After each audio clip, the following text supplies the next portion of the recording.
बंदो गुरुपति कंज कृपा सिंधु नर रूप हरि महामोह तम पुंज जासु वचन रवि कर निकर।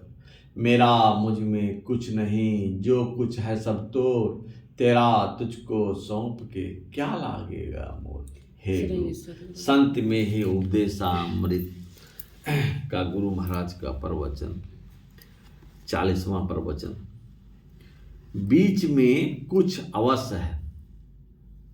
धर्मानुरागिनी प्यारी जनता, मैं चाहता हूं कि ईश्वर स्वरूप का ठीक ठीक निर्णय संतों की वाणी के अनुसार हो जाए।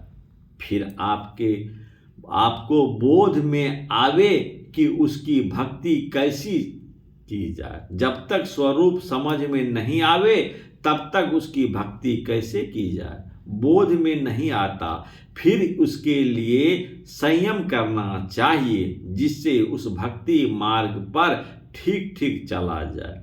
इन्हीं सब आवश्यक बातों का बोध करने और कराने के लिए सत्संग है। आपको रूप, रस, गंध, स्पर्श और शब्द का प्रत्यक्ष ज्ञान है। इन बाहर के पदार्थों के अतिरिक्त और कोई कुछ प्रत्यक्ष रूप में जानते हैं? ऐसा नहीं। लोग इन्हीं को जानते हैं और इन्हें ही जानने के लिए सबको पंच ज्ञान इंद्रियां हैं। आंख से रूप, कान से शब्द, जिह्वा से रस, नासिक से गंध और त्वचा से स्पर्श जानते हैं। यह सब कैसे हैं? सोचिए। जो कुछ भी आप देखते हैं सभी एक तरह से रह जाए हो नहीं सकता। रूप एक तरह रहे, शब्द एक तरह रहे हो नहीं सकता। शब्द के लिए लोग कहते हैं कि यह अनास है। सुनने के समय शब्द सुनते हैं, उसके बाद उस शब्द को नहीं सुन सकते। लोग विचार में ही जानते हैं कि पहले के भी शब्द आकाश के गर्भ में है, परंतु इसका प्रत्यक्ष ज्ञान नहीं है। जब इसको प्रत्यक्ष कर लें तब उसको नित्य समझेंगे। प्रत्यक्ष नहीं रहने पर भी विचार में ऐसा ज्ञान है तो यह आज के ख्याल में अयोग्य नहीं है। शब्द ऐसा नहीं है कि वह पानी में सड़ जाए या आग में जल जाए। जब आप कहते हैं कि शब्द आकाश का गुण है तो जहां गुणी है वहां गुण रहे, यह असंभव नहीं है। आप स्थूल इंद्रियों के द्वारा स्थूल यंत्रों से स्थूल आकाश के शब्द सुनते हैं। जल, बर्फ और वाष्प स्थूल है। बर्फ कठिन होने से कठिन, उसका जल होने से तरल और फिर वाष्प होने से वाष्प रूप होता है, किंतु फिर भी स्थूल है, क्योंकि स्थूल इंद्रियों से इसका ज्ञान होता है। सृष्टि का विकास एक ही बार में ऐसा हो गया सो नहीं। इसका पूर्व रूप सूक्ष्मता और है, उसके बाद स्थूल है। पहले सूक्ष्म मंडल है जिससे स्थूल मंडल बना। इस तरह जो बना सो कभी न कभी बिगड़ेगा, यह असंभव बात नहीं। ऐसी चीज को देखते हैं जो थोड़े समय में बदल जाती है। कोई ऐसी चीज भी है जो जल्दी नहीं बिगड़ती, तो इसके लिए भी आप विचारते हैं कि यह कभी न कभी बदल जाए। स्थूलाकाश का विकास सूक्ष्माकाश से हुआ है। यह स्थूलाकाश बदलकर सूक्ष्माकाश में रहेगा और यह भी नहीं रहेगा।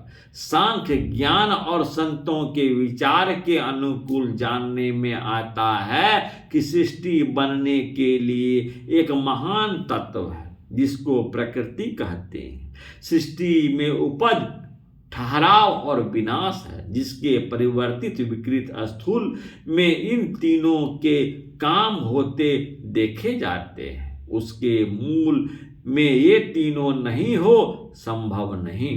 उत्पन्न करने की शक्ति को रजोगुण, पालन करने की शक्ति को सतोगुण और विनाश करने की शक्ति को तमोगुण कहते हैं।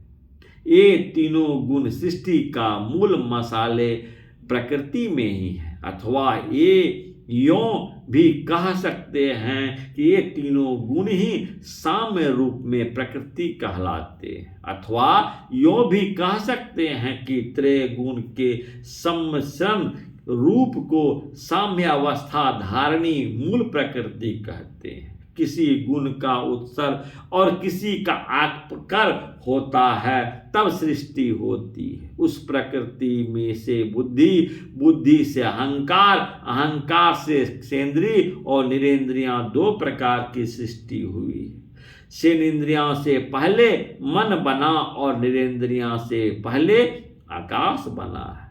अब जानिए कि आकाश कितना नीचे है। पहले विचार द्वारा किसी वस्तु का सिद्धांत स्थिर होता है, फिर प्रयोग द्वारा उसको प्रत्यक्ष किया जाता है। बिना दार्शनिक विचार के बोध नहीं हो सकता कि जिस स्थूला आकाश में हैं हम हैं, यह आकाश का अपर रूप है, पूर्व रूप नहीं है। यह स्थूलाकाश सूक्ष्म आकाश में लय हो जाएगा। इस प्रकार जब स्थूलाकाश का नाश होगा तब उसका शब्द भी नहीं रहेगा। इसलिए इस स्थूलाकाश का शब्द सत्य नहीं हो सकता। मुंह से शब्द निकलता है, वचनावर्धक यंत्र उस शब्द को दूर तक फैला देता है। यंत्र नहीं रहे तो दूर दूर तक उस शब्द को नहीं सुन पाते, इसलिए शब्द नहीं है। यह कोई बात नहीं, इस तरह वह कायल कर देते हैं कि तब शब्द नित्य कैसे नहीं हो सकता। मैं कहता हूं कि जिस स्थूलाकाश का गुण शब्द है, उस स्थूलाकाश के लय होने के स्थूल शब्द कैसे रह सकता है। इसलिए यह शब्द नाशवान है। विनाश दो प्रकार के हैं, एक केवल बदल जाए परंतु अत्यंत भाव नहीं हो। जैसे आपका शरीर बदलता है, बचपन से अभी तक है बदलता है, किंतु अत्यंत भाव इसका नहीं हुआ। शरीर के मरने और जलाए जाने पर भी इसका अत्यंत भाव नहीं होता। किसी न किसी रूप में इसके भौतिक तत्व रहते ही हैं, इसलिए उसका रहना हुआ बदलते रहने के कारण असत्य कहा गया। जैसे लोकमान्य बाल गंगाधर तिलक जी ने कहा है कि कोई झूठ बोलता है, दूसरा कहता है कि वह झूठा है। इसका अर्थ यह नहीं है कि वह आदमी है ही नहीं है, किंतु वह अपना वचन बदलता रहता है, इसलिए वह झूठा है। समर्थ रामदास की दास बोध नामनी पुस्तक में है कि 100 वर्ष केवल धूप ही धूप रहेगी, यह भूमंडल जलकर चूना हो जाएगा। 100 वर्ष तक मूसलाधार जल की वर्षा होगी, जैसे इंद्र ने वज्र पर जल वर्षा की थी, इससे भी विशेष मूसलाधार वर्षा होगी। इस प्रकार वह चूना गलकर पानी हो जाएगा। तब 100 वर्ष तक केवल प्रचंड हवा चलेगी, तब सब पानी कन कन होकर पवन स्थिर अग्नि में लय हो जाएगा, अग्नि हवा में लय हो जाएगी, हवा आकाश में लय हो जाएगी, आकाश अहंकार में, अहंकार महत्व में अर्थात बुद्धि में, बुद्धि प्रकृति में लय हो जाएगी और प्रकृति ईश्वर में लय हो जाएगी। क्या अंतिम के लय स्थान के अतिरिक्त और पदार्थों का आप ईश्वर मानते हैं? ये सभी नाशवान पदार्थ हैं। परमात्मा भी यदि नाशवान हो तो उसकी भक्ति करके क्या लाभ। सभी धर्म के लोग परमात्मा को अनाश मानते हैं। गुरु नानक का वचन है, अलख अपार अगम अगोचरी न तिसु काल न कर्मा। जो काल की मर्यादा से बाहर है उसका नाश कैसे हो सकता है। केनोपनिषद में लिखा है कि यन्मनसा न मनुते एनाहुम नो मतम तदेव ब्रह्म तत्व विदित्वतं यदि मुक्तास्ते। अर्थात जो मन से मनन किया गया जाता है, बल्कि जिससे मनन किया हुआ कहा जाता है, उसी को तू ब्रह्म जान। इस देश काला विच्छिन्न वस्तु को लोग उपासना करता है, वह ब्रह्म नहीं है। यहाँ इस शब्द बहुत महत्व है। इस नज़दीक की चीज को कहते हैं और उस दूर की चीज को कहते हैं। इस इंद्रिय गोचर पदार्थ को कहा गया है। जहाँ आप शरीर हो, वहाँ इंद्रियां गोचर पदार्थ नहीं हो। कैसा संभव है? इंद्रियां गोचर पदार्थ परमात्मा नहीं हो सकता। इंद्रियों के ज्ञान में ही वह आ नहीं सकता। श्वेत केतु एक मुनि पुत्र थे। उन्होंने अपने पिता से ब्रह्म स्वरूप का जिज्ञासा की। मुनि ने श्वेत केतु से कहा कि तुम वट वृक्ष से एक फल ले आओ। आज्ञा पाकर मुनि पुत्र ने तुरंत एक फल ले आया। पिता ने कहा कि इस फल का टुकड़ा करो। श्वेत केतु ने उसका टुकड़ा किया। पिता ने पूछा, इसमें क्या है? पुत्र ने कहा, इसमें छोटे छोटे कई दाने हैं। पिता ने कहा, एक दाने को लेकर उसे भी तोड़ डालो और देखो कि क्या है। श्वेत केतु ने उसे तोड़ा और कहा, इसमें 2 दाने हैं। पिता ने पुनः पूछा, उस दोनों दानों के बीच में क्या है? पुत्र ने कहा, दोनों दानों के बीच में कुछ नहीं है। पिता ने कहा, यदि दोनों दानों के बीच में कुछ नहीं है तो वृक्ष कैसे हुआ? बीच में कुछ अवश्य है, वह अव्यक्त है। जिससे वृक्ष हुआ वह इंद्रियों के ज्ञान में नहीं है। वह इंद्रियों का राजा मन है। मन पर बुद्धि का शासन है, इसलिए बुद्धि तक इंद्रियां मानते हैं। मन संकल्प विकल्प करता है। बुद्धि उसको कहते हैं जिसमें विवेचना शक्ति है। अहंकार उसको कहते हैं जिसमें अपनेपन का ज्ञान हो। चित्त उसको कहते हैं जिसमें हिलाने डुलाने की शक्ति हो। इसके हिलाए बिना मन संकल्प विकल्प नहीं कर सकता। बुद्धि विचार नहीं कर सकती और अहंकार का मैं हूं ज्ञान नहीं हो सकता। चित्त इस तरह इन तीनों को हिलाते हैं। इन इंद्रियों से परमात्मा को नहीं पहचान सकते। इंद्रियों के बाद कुछ और भी इस शरीर में है कि नहीं? तुम तो इसी शरीर में हो। तुम क्या लूले लंगड़े हो? तुम इंद्रियों से परतत्व हो। मन बिना इंद्रियों के कुछ काम नहीं कर सकता। बिना कान के मन बाहर में कुछ सुन नहीं सकता।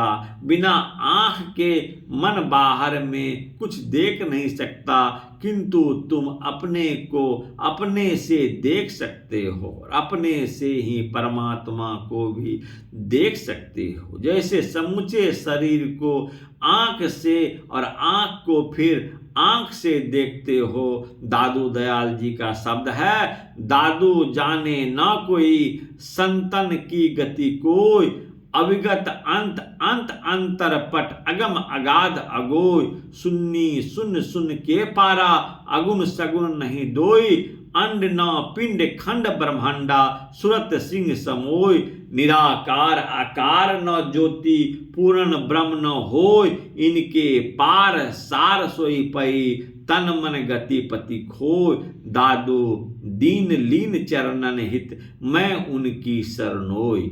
संतों की चाल छिपी होती है, वह कहाँ तक जाते हैं, किस तरह किस होकर जाते हैं, वह अविगत तक जाते हैं। उस तक जाने का मार्ग अपने अंदर में है। उस पर चलते हुए सभी पदों को पार करते हैं। गोस्वामी तुलसीदास जी के वचन में है, माया बसमती मंद अभागी, हृदय जब निका बहुविधि लागी, ते सठ हट बस संशय करही, निज अज्ञान राम पर धरही। काम क्रोध मद लोभ रत, गृहासक्त दुख रूप, ते कीमी जान ही रघुपति, मूल परे तम कूप। उपयुक्त दादू दयाल के शब्द में 3 शून्य बताए गए हैं।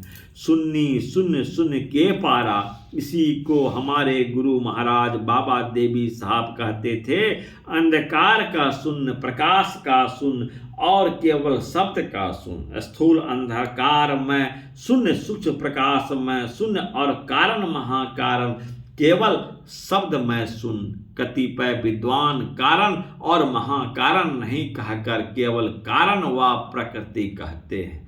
प्रकृति कोई छोटी चीज नहीं है, इसका मंडल बहुत बड़ा है, किंतु बहुत बड़ा मंडल होने पर भी इसको अनंत नहीं कह सकते। कुंभकार पृथ्वी को कोड़ते खोदते हैं, फिर भी पृथ्वी मौजूद है। जहाँ जहाँ पृथ्वी कोड़ते हैं वहाँ वहाँ पृथ्वी कांपती है। जितनी मिट्टी से बर्तन बनाते हैं उतनी मिट्टी उस बर्तन का कारण है। सभी कारणों को मिला दीजिए तो महाकारण है। जहाँ से सृष्टि होती है वह प्रकृति का विकृत अंश है। ऐसी विकृतियां प्रकृति में अनेक हैं। अंधकार, प्रकाश और शब्द, इन तीनों शून्यों के पार में जो है उसको निर्गुण अवा सगुण कुछ भी नहीं कह सकते। यहाँ गुण का अर्थ त्रिगुण या है और गुण का अर्थ विशेषता और प्रशंसा भी होता है। गुण सहित नहीं है, त्रिगुण नहीं है, निर्गुण। परंतु जब निर्गुण भी नहीं है तब वह क्या है, यह बोध में आना बहुत कठिन होता है।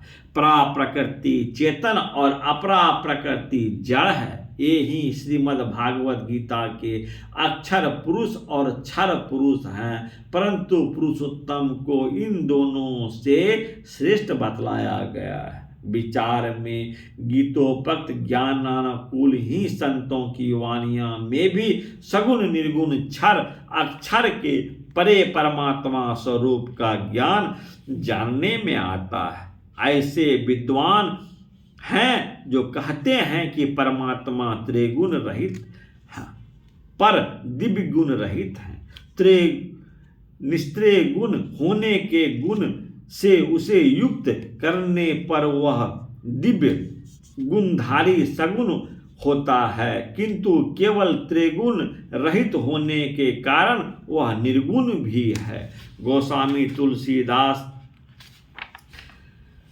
जी की विनय पत्रिका का शब्द है, अचर चर रूप हरि सर्वगत सर्वदा बसत इति वासना धूप दीजिए। और संत कबीर साहब के वचन में है सब में सबकी ही ते न्यारा, जीव जंतु जल थल सब ही में शब्द व्यापन बोलन हारा। वह सब चर अचर रूपों में अंश रूप है, जैसे महदाकाश और मठाकाश, उमा राम विषयक असमो, नभतम धूप धुरी जिमीसो, जथा गगन घन पटल निहारी, झांपहूँ भानु कहूँ का उचारी। गोस्वामी तुलसीदास की वाणी है। सूर्य इतना बड़ा है कि वह धरती से कई हजार गुना बड़ा है। आकाश में जो बादल हैं उसने सूर्य को ढक लिया, ऐसा कहना अज्ञानता है। उस बादल ने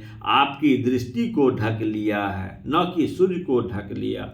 जिस तरह बादल संपूर्ण सूर्य को नहीं ढक सकता, वैसे ही माया परमात्मा को नहीं ढक सकता। परमात्मा सब जगह है, सब में है। जिसको आप पवित्र से पवित्र और घृणित से घृणित मानते हैं, आकाश में कहीं धुआं कहीं धूल उड़ रही है और कहीं अंधकार ही अंधकार है, किंतु सब में होते हुए भी आकाश धुआं धूल और अंधकार से परे भी है। आकाश का वह रूप जो उसका निज रूप है। अंधकार धुआं और धूल को पार करो, फिर देखोगे आकाश पर अंधकार धुआं और धूल कुछ सट चिपक नहीं सकता, तीनों रहने पर भी वह निर्मल ही निर्मल रहता है। इसी तरह परमात्मा सब में रहने पर भी पवित्र और निर्लेप रहता है। सब में रहते हुए एक मंडल में अंश रूप में से रहता है। अंश का अर्थ टुकड़ा नहीं, अभिन्न अंश है। इस तरह से ईश्वर सब में रहता हुआ सबसे न्यारा, सबसे निर्लेप है, अध्यात्मगमय है, इंद्रियागम नहीं, इंद्रियागम में व्यापक है। इंद्रियागम पदार्थ के भीतर वह छिपा है, जिसे आप इंद्रियों से नहीं जान सकते। जब तक उस पदार्थ के भीतर की पहचान नहीं हो सकता, परमात्मा का दर्शन कैसे हुआ। सगुन में हम कितना हो प्रेम करें, किंतु वह स्थिर नहीं रह सकता, कभी न कभी नाश होगा ही। जो अजर अमर अविनाशी है वह ध्रुव है, निश्चल है, वह कहीं से टसमस नहीं हो सकता। जो अनादि अनंत है वह अपरिमित शक्ति युक्त है। उसमें क्या गुण है, मेरी परिमित बुद्धि उसका गुण वर्णन नहीं कर सकता। निरुपम न उपमा, आन राम समान, राम निगम कहे, जिमि कोटि सतखोतम सम, रवि कहत अति लघुताल है। यही भांति निज निज मति, विलास मुनि हरहि बखानी, प्रभु भाव गाहत अति कृपाल, सौ प्रेम सुनी सचु पावही। गोस्वामी तुलसीदास की वाणी है। इसका पूरा वर्णन कौन कर सकता है, वह अवर्णनीय है। यह प्रवचन पूर्णिया जिला के श्री संतमत सत्संग मंदिर सिकलीगढ़ धरहरा में दिनांक 26/11/1955 ईस्वी को प्रातःकालीन सत्संग में हुआ था। श्री सद्गुरु महाराज की जय। प्यारे भाइयों, यह गुरु महाराज का प्रवचन नित्य प्रतिदिन इस पुस्तक का जो उपदेश महर्षि में ही उपदेशामृत पुस्तक से है, इसको नित्य हम आप लोगों के सानिध्य में हम सुनाते रहते हैं। यदि अच्छा लगे तो एक दूसरे को शेयर करें, सब्सक्राइब करें और फॉलो करें और कमेंट भी करें। हे गुरु, श्री सद्गुरु महाराज की जय।